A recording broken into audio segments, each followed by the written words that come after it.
Season 94 only here on SNA. Halftime na at the halftime score is 44-all.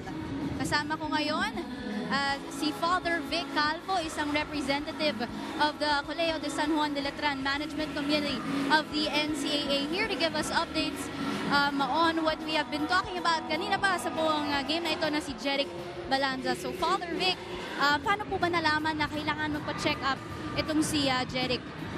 It was last Wednesday. I was informed by our team PT, si Coach Omar, na when Jeric was complaining about the hearing problem, pina-check up nila sa UST, and then after the check-up, he was informed that merong brain tumor, and yun, from there naghanap pa kami ng second opinion, third opinion, fourth opinion, pero pare-pareho kasi.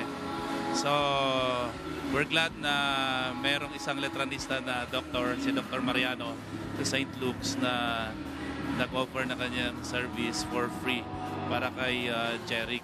So we thank Dr. Mariano for the assistance. Bukas, 2 p.m. si Jeric operahan na. Kakamustahin ko nga po ito si Jeric. Balita ko po na birthday niya ngayon, but he is celebrating his birthday in the hospital. But how is he? How is his mood? Jeric, happy birthday. Birthday ni Lord sa'yo yan, pakita na maraming nagmamahal sa'yo at maraming nagsusupport sa'yo. As far as our conversation is concerned, last night and today, he is in good spirit. So yung mga Dominican priests and the Letran administrators were preparing him spiritually. In fact, yung mga priests visit sa kanya to give him anointing of the sick, confession, yung mga necessary preparation para doon sa operation niya. We give him emotional support at of course yung financial support na makakaya namin. Lahat yun ibibigay namin sa kanya because he's been part of the Letran family. Balita ko nga po ay nakatawa pa siya. Hindi mo ba nakatawa? Yeah. And I'd like to ask as well, how is the Letran community reacting to this, and how are they? Yeah, very supportive sa social media. In fact, this morning, anonymous person approached me and give me 50,000 check, and some have texted me showing me the deposit slip para dun kay Jeric, 10,000, 5,000. So naipon na rin. Prayers tulad dun sa letter ni Jeric, kailangan niya talaga.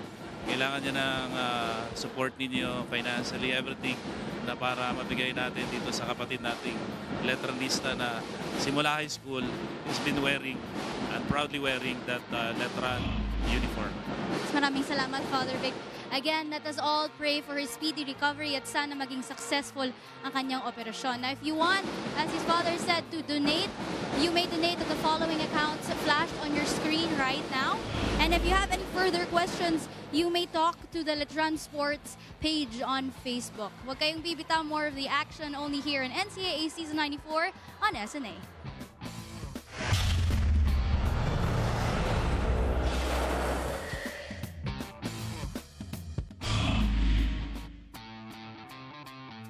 Nagpapatuloy ang nagbabagang aksyon dito sa Season 94 ng NCAA, hatid sa inyo ng SNA. This is a matchup between the Colegio de San Juan de Letran Knights and the Arellano University Chiefs. We are tied at 44-all. It is the 7th deadlock of the game, and surprisingly, the story was very different sa first quarter as Letran led by as many as 16 kontra sa Arellano University. Pero when Ian Alban came in along with Levi de la Cruz, talagang they pushed the tempo, they pushed the pace along with Michael Cañete, sina Alcoriza, talagang nagtulungan sila to get back that lead, and they had the lead for a couple of minutes. Pero ngayon we're back to square one, 44-44, so it's been a game of runs dito sa ating laro. And let's take a look at some of the important statistics dito sa ating laro. Both these teams like to take advantage of various situations. Like Arellano University likes to use their speed, Letran likes to use their size, and nakikita natin 39 starter points. That's the huge difference here in this contest. Oh, ito yung pinag-uusapan natin on the top of the coverage. Anton, starters ng Letran, number 2 in the league, 39 points today. Ang bench points naman ng Arellano, number 2 in the league, 24 bench points today to only 5 for Letran. So tingnan natin sino ang magsi-step up una. Ang bench ng Letran o ang starters ng Arellano here in the second half. Points off turnovers. Ito ang favorite ni Coach Jericho Diniero, being the defensive minister, creating points off of their defense. 11 points off turnovers na para sa Arellano. Yung points in the paint naman, like what we said again, the biggest lineup for Letran in recent years, 30 points in the paint para sa Letran Knights as to only 22 for Arellano. I think this is the biggest lineup since the time of Big Mac Andaya. Pero si Big Mac isa lang eh. Ito apat eh. I think Big Mac is equivalent to 2 people. Let's take a look at some of the highlights right here. As we see Michael Cañete backing down Ambohon. Cañete, as we mentioned earlier, has 11 points. Napanik naman ng mga Letranista. Usual suspects, Bong Quinto and JP Calvo, but Larry Muyang with 11 points today, Mikey. Oh, just really balanced scoring for both teams. Ayun nga, starters for Letran, bench for Arellano as Bong Quinto just doing what he does best, which is controlling the game for Letran. JP Calvo also coming out aggressive in today's ball game. So playing inspired itong Letran Knights. Again, unfortunate that they lose one of their top gunners or shooters from the outside na si Jeric Balanza. Pero yun, 11 kay Michael Cañete, 10 kay Archie Concepcion, 8 para kay Levi de la Cruz, and then Calvo Muyang Quinto with 11, 11, and 9 respectively. Nakalaban nyo na ba si Big Mac? Oo, sa nakalaban MPBL? ko na. Natuhod nga ako, na-injure ako. Second quarter, natuhod ako ni Big Mac. Parang feeling ko hindi lang tuhod yung tumama. Ang laki talaga niya. Ang laki talaga niya. I was talking to Bong Quinto yesterday and he was telling me about Big Mac. Na every time magkita sila ni Big Mac demands na dapat all out sila sa kada laro. And it's not just Big Mac. All the Letran players, former players, they're very passionate about the NCAA, and to the point that they still watch, they still tell the players to play with pride and give it their best every game. Pero iba talaga yung Letran na even during my time or even before my time talaga na they're really sobrang physical nila. Not because they want to hurt anyone, because they really just try to play their best game in, game out. Panahon pa ni na Kojak Miligrito. Panahon pa ni na their other point guard, I forget who, pero yun, yung team pa lang na yun talaga from that time. They really play pressure defense at talagang nadadala ng mga bagong generation of players ng Letran. Boyet Bautista, Ron J. Enrile, Jonathan Aldave. Talagang palitan ng muka. Quinto. Binigay dito kay JP Calvo. Not as big as those point guards that we mentioned, but he has proven himself and he has proven that he belongs. Bong Quinto, what a move! Everything but the shot for Bong. Medyo binibi yung tira doon ni Bong Quinto, but itong si Taladua, defense to offense, getting that outlet pass and laying it in para sa Letran for our first basket here in the second half. De la Cruz, double teamed. Santos, napulot ni Alban ang bola. Alban, Concepcion for 3. Santos with the rebound. Santos blocked by Fajarito. Nagulat si Bong Quinto na may Santos na nasa likod niya. And I also love the effort. You have to love the effort of Santos. Kanina pa, he tries to play defense. He tries to crash the boards as much as he can. Kaya din gumaganda ang ilalim ng Arellano. Viloria missing on that short jumper. At babalik ang bola dito sa mga Letranista.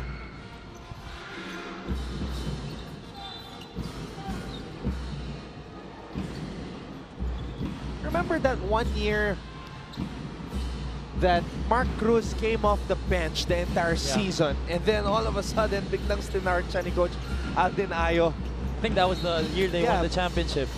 Do you think that maybe Coach Jeff Napa has something like that up his sleeve? Maybe bring in Ambohon all of a sudden. Maybe bring in Batiller. What do you think? I think it's really surprising also yung mga kalaban nila, whether it be in the Final Four or in the finals if they reach the finals. Pero yun nga, you have to have an extra gear especially when you enter the finals or the semis. What we see from Lyceum and San Beda and Letran, yung mga lumalaban, St. Benilde, the ones competing for a Final Four spot, I'm sure they have that extra gear pa na kailangan nilang pasukin na hindi pa nasa scout nung makakalaban nila dito sa elimination round. Pagpasok ng semis ng finals, makikita na talaga natin kung sino. Hindi ko lang alam kung ano yung extra gear ng 50 points ni Robert Bolick, pero tingnan natin. Or yung triple-double ni Bong Quinto, ano pa yung extra gear na iaakyat. Pero I'm sure these coaches have something up their sleeves to surprise everyone. Right now, on that triple-double check, Bong Quinto has got 9 points, 4 rebounds, and 3 assists. Calvo, binigay dito kay Pajarito ang bola. Quinto wants it, gets it, and he draws a foul.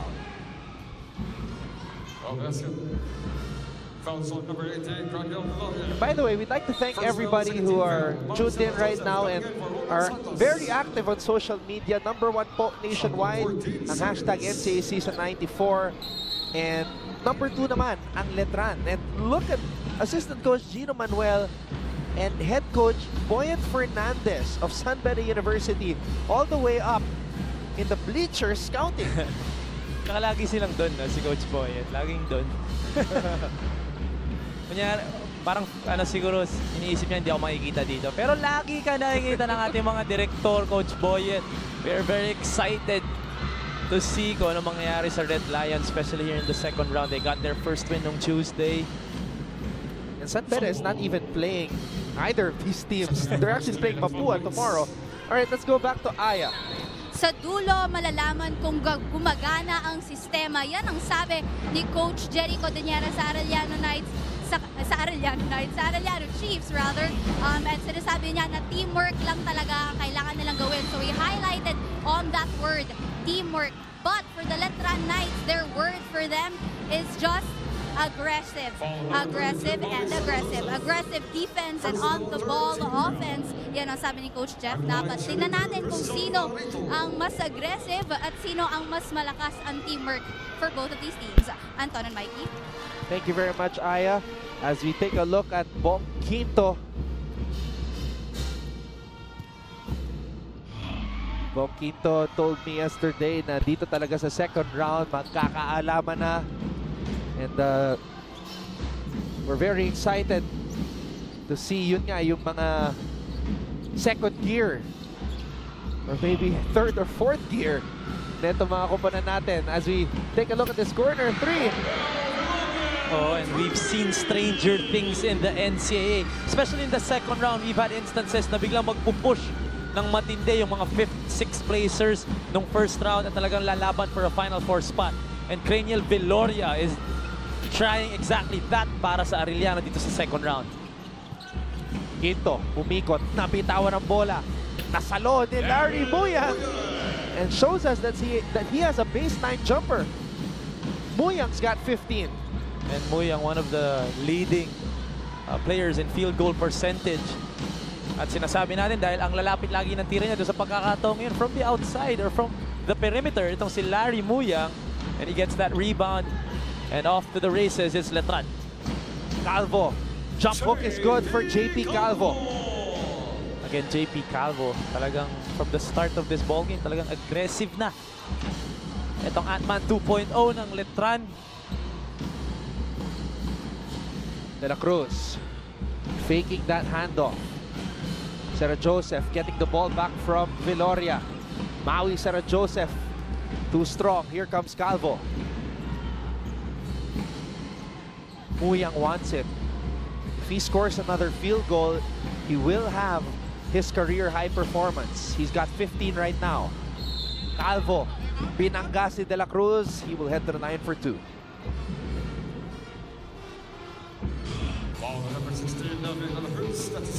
Does that count as an assist? Assist yun eh. I think Bong Quinto will take it if he gets it. And we come back. Calvo will shoot those 2 free throws.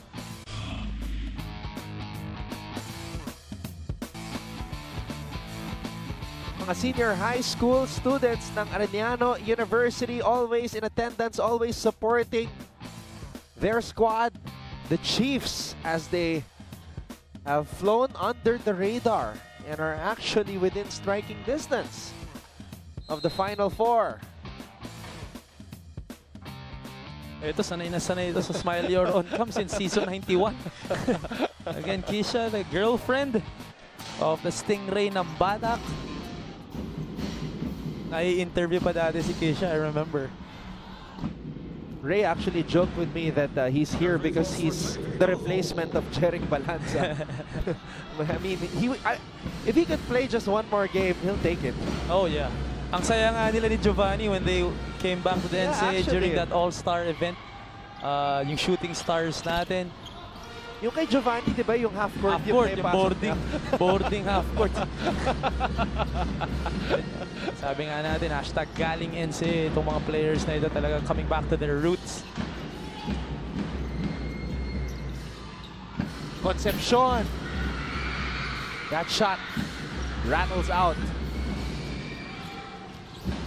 Calvo giving it to Bong Quinto. Inside pass to Larry Muyang. And Muyang will head to the line for two. Foul number 32, Maui Joseph. That's his second personal foul. Two free throws for Larry Muyang.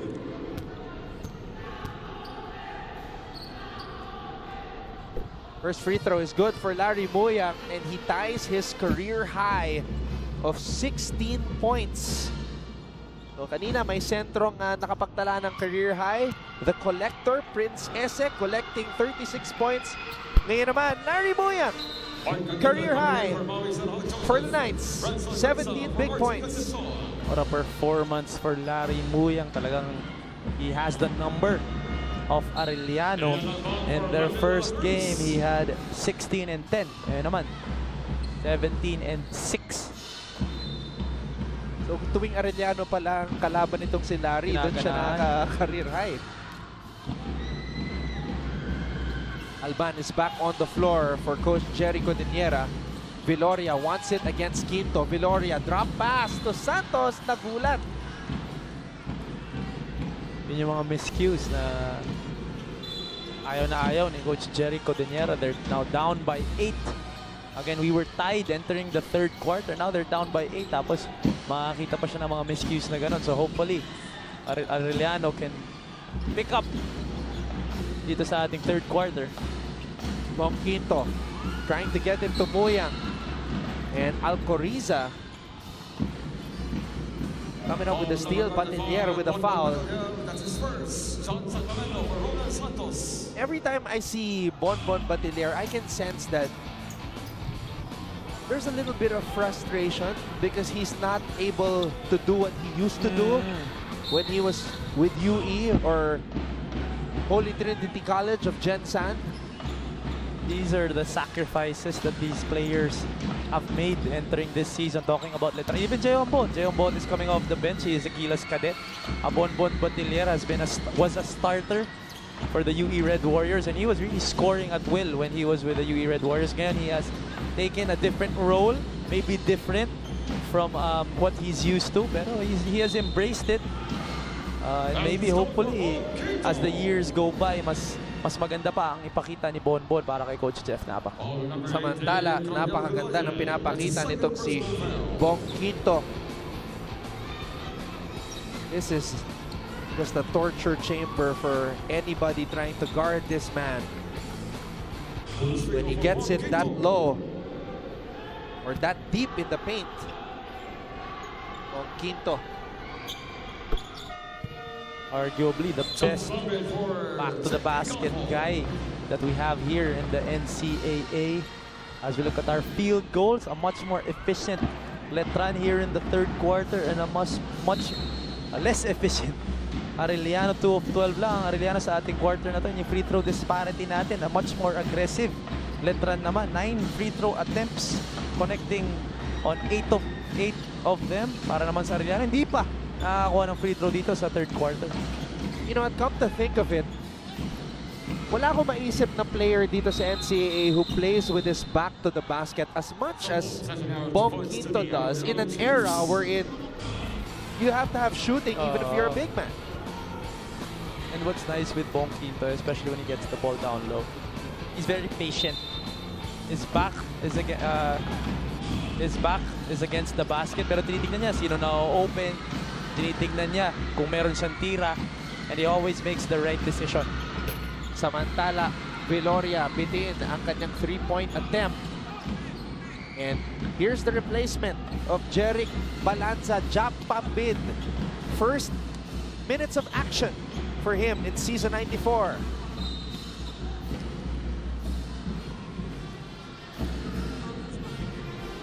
That's why you always have to be ready. As we take a look at this drive by Bonbon.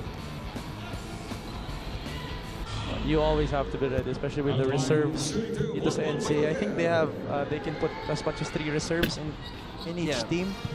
So, and don't count them out. These reserves can play. If I'm not mistaken, si JP Nieles nasa reserve list ng Mapua yun, just raring to get back on the floor dito sa NCAA. Bonbon Batilier misses that second free throw.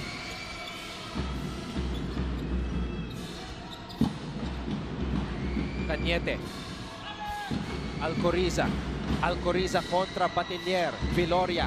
Cañete for 3. Michael Cañete.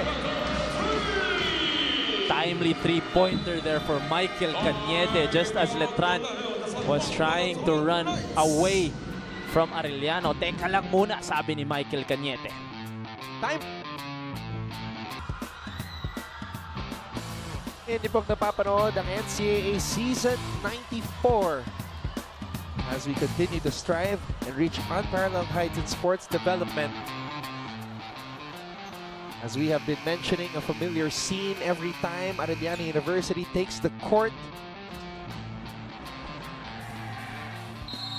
And merong mga shy types, energetic types in the crowd, all kinds of characters. Again, we'd like to thank everybody who are very active on social media and tuned in right now. NCAA Season 94 trending at the #1 spot nationwide. Letran #2. Batilier, Ambohon. Thought about the 3, binalik ang bola kay Batilier, and that's traveling. Will we see deja vu ng ating first quarter? Letran coming out strong, but Arellano coming right back. A Vivo X21 perfect shot right there by the captain of Arellano University, Michael Cañete. And that's an offensive foul right there on Santos. Offensive foul on number 20, Tom Sacramento.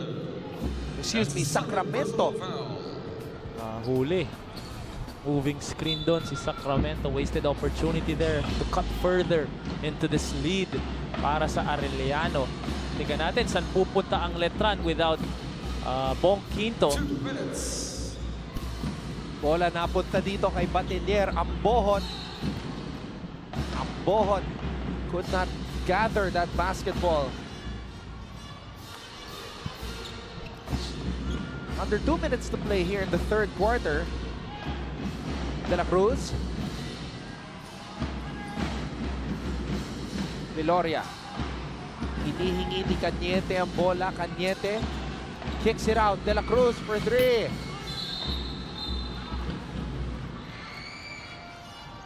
Ganda ng kick out doon ni Michael Cañete as soon as JP Calvo drops down to double team.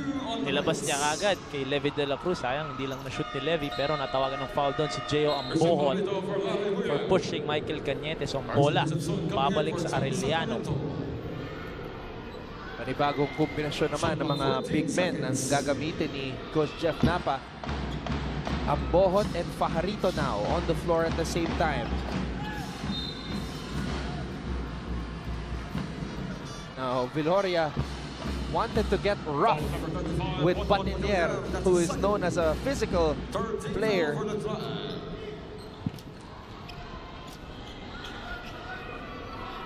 And free throws for Daniel Viloria. Viloria's got 7 points. Make that 8 after that free throw. Harry Muyang, his best NCAA game today. 17 points for the big man. Aiming violation dito si Bon Badilier. So extra free throw for Craniel. Just an 8-point lead here for Letran. A crucial 1 and 30 left for both teams. Letran wouldn't want Arellano to catch a little bit of momentum entering our final canto. Mabaliktara naman ang Arellano. Gugustuhin nila yun at ayaw naman nila lumaki pa ang lamang at mas malaki pa ang hahabulin nila pagpasok ng fourth quarter. Taladua. Pinasa sa labas. Calvo for 3. JP Calvo knocks it down. JP Calvo from the outside, just ready to fire para dito sa Letran. 18 points now for JP Calvo. Michael Cañete with a basket. This is what I was saying about Michael Cañete. He can shoot from the outside, he can crash the boards, he can put back yung mga missed shots. As we look at JP Calvo just ready. Ito namang si Michael Cañete, simple in and out play. Attacks the basket on his strong side, gets the foul from Juan and 1 para kay Michael Cañete. JP Calvo, another player who could establish a new career high today. Right now, JP's got 18 points.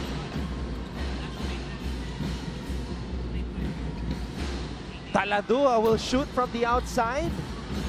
And he tracks down his own miss. Foul number 22, Renzo Gurisa, penalty. That's his second personal foul.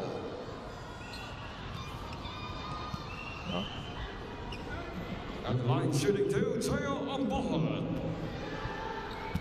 Jay Ambohot now at the line. 7 points, 7 rebounds a game for Jay Ambohot, who misses the first free throw. Ambohot is only averaging 19.5 minutes per game.